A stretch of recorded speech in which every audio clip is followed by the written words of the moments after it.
President, I seek leave to make a brief explanation before addressing a question without notice to the Minister for Industrial Relations on the topic of enterprise bargaining for public sector nurses and midwives. Is leave granted? Leave is granted. Public sector nurses and midwives are at breaking point. They work with some of the most vulnerable South Australians to alleviate suffering, protect patient safety, uphold patient dignity and provide care from birth to end of life. Public sector nurses and midwives enterprise agreement expired on the 31st of July 2025. Offers tabled by this government fell well short of addressing a respectful living wage and improved working conditions. The government has also failed to meet the standards set by other states and territories, and more importantly, it has failed to show nurses and midwives the respect they deserve. My question to the Minister for Industrial Relations is, if the government can find $45 million to upgrade a golf course, why can't it pay nurses and midwives what they're worth? Deputy Premier. I thank the honourable member for his question. I won't go into too much detail.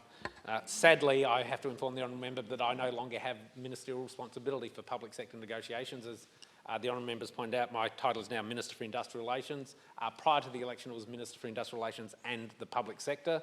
The Treasurer, the Honourable Tom Koutsantonis, now has responsibility for public sector, which includes negotiations with public sector unions. So I won't have the details that I was able to provide the honourable member previously, but I will reiterate.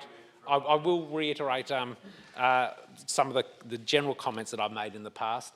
We absolutely do appreciate public sector workers in South Australia, whether they be frontline workers or providing those critical services South Australians rely upon.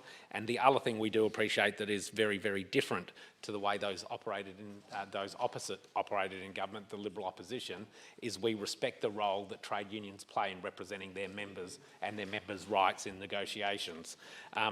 As before the election, I know we had interim administrative payments for